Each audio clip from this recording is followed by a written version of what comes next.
নমস্কার বন্ধুরা, সম্বাস কুকিং এ আপনাদের স্বাগত। আজকে আমি রান্না করব ফুলকপি কষা। ফুলকপির কষা করার জন্য এখানে আমি একটা বড় সাইজের ফুলকপিকে একটু বড় বড় করে কেটে নিয়েছি। চলুন দেখে নেওয়া যাক আমি কিভাবে রান্নাটা করি।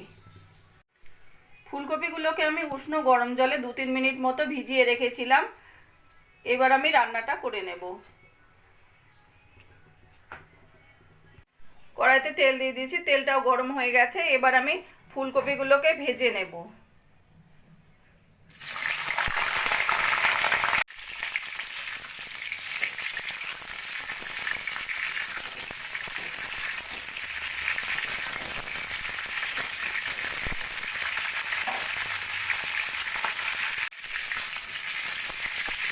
এই ফুলকপিগুলো আমি হালকা সোনালি করে ভেজে নিয়েছি, এগুলো আমি এবার তুলে রাখবো।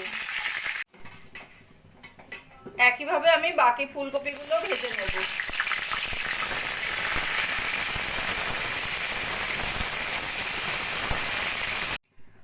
সব ফুলকপিগুলো আমার ভাজা হয়ে গেছে। এবার কড়াইতে আর একটু তেল দিয়ে দেবো জিরে, তেজপাতা, 4টে এলাচ আর দারচিনি ফোড়ন।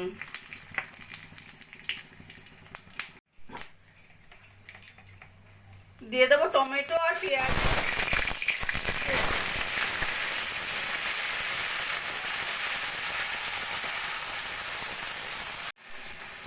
দিয়ে দেবো পরিমাণ মতো নুন, হলুদ,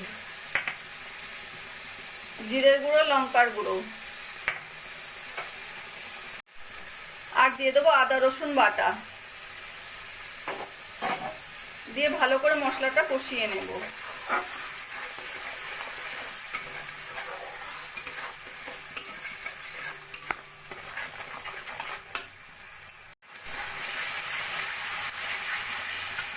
মশলা কষা হতে হতে দিয়ে দেবো অল্প করে কাশ্মীরি লঙ্কার গুঁড়ো।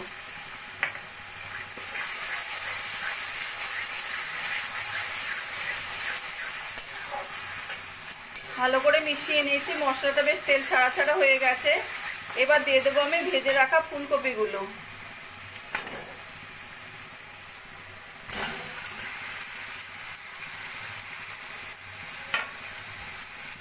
ফুলকপিগুলো ভালো করে মশলার সঙ্গে মিশিয়ে নেব।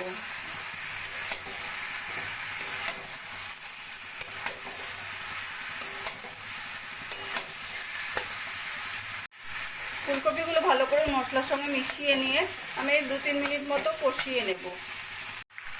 ফুলকপি 2-3 মিনিট মতো কষিয়ে নিয়েছি। এবার দিয়ে দেবো আমি 1 কাপ দুধ।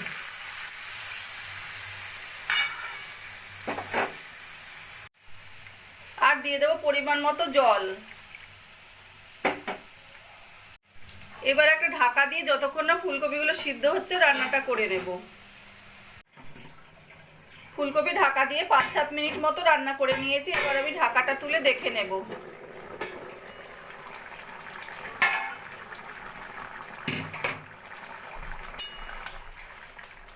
ফুলকপি বেশ মাখা মাখা হয়েছে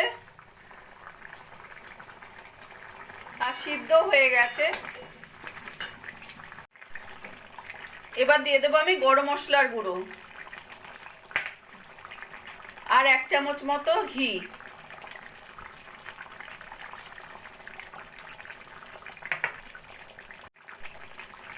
আর উপরে একটু পেঁয়াজের বেরেস্তা ছড়িয়ে দিয়ে ভালো করে মিশিয়ে নেব।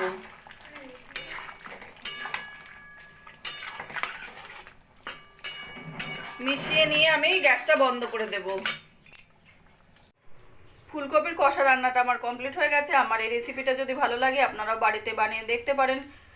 গরম গরম লুচি, রুটি, পরোটা সব কিছুর সঙ্গে খেতে অসাধারণ লাগবে। আর কমেন্ট করে জানাবেন কেমন লাগলো। প্লিজ লাইক, শেয়ার ও সাবস্ক্রাইব করবেন।